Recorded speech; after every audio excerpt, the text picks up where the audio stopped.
আসসালামু আলাইকুম সুপ্রিয় দর্শক, welcome back to my channel home style cooking. আশা করছি সকলে ভালো আছেন। সদ্য গ্র্যাজুয়েশন শেষ করা ছেলে বাবাকে জিজ্ঞেস করলো, বাবা জীবনের মূল্য কী? আর বাবা জীবনের মূল্য বোঝানোর জন্য ছোট্ট একটা পাথর দিয়ে বলল, যাও কোনো একটা দোকানে গিয়ে জিজ্ঞেস করো পাথরের মূল্য কী। ছেলে একটা দোকানে গিয়ে দেখালো, দোকানদার বলল 2 ব্যাগ সবজি। বাবাকে এসে বলল, বাবা জীবনের মূল্য কী? 2 ব্যাগ সবজি।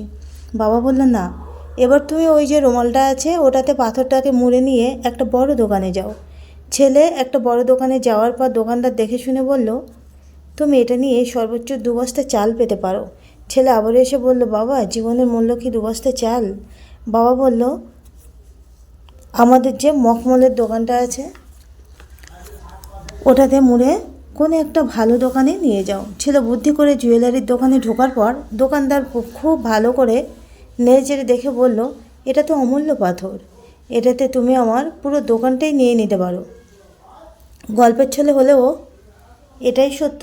আপনি কোথায় আপনাকে উপস্থাপন করবেন, কিভাবে উপস্থাপন করবেন, সেটা আপনার উপরেই নির্ভর করছে, পুরো মূল্য নির্ভর করছে। তাই তো আমি মাঝে মাঝে বলি, আপনি ঠিক ওই পাথরের মতো, যেটা আপনি ঠিক মতো প্রেজেন্ট করবেন কোথায় যে এটার উপর নির্ভর করবে আপনার সারা জীবনের মূল্য। হয়তো আপনি এখনও সাকসেস হননি অথবা সাকসেস আর্নিতে আছেন, কিন্তু আপনি যদি নির্দিষ্ট কিছু মানুষের সাথে মিশে নিজেকে ঠিকভাবে প্রেজেন্ট করতে পারেন।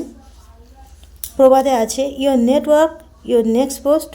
কার সাথে ঘুরছি, কারা আমাদের আশেপাশে আছে, এগুলো বিচার করে যদি আপনি সঠিকভাবে নিজেকে উপস্থাপন করতে পারি, পাথরের চেয়েও অমূল্য হবে আমার আপনার জীবন। নতুবা কেউ 2 বস্তা চাল বা 2 বস্তা সবজিতেই বিক্রি করে ফেলবে আপনাকে।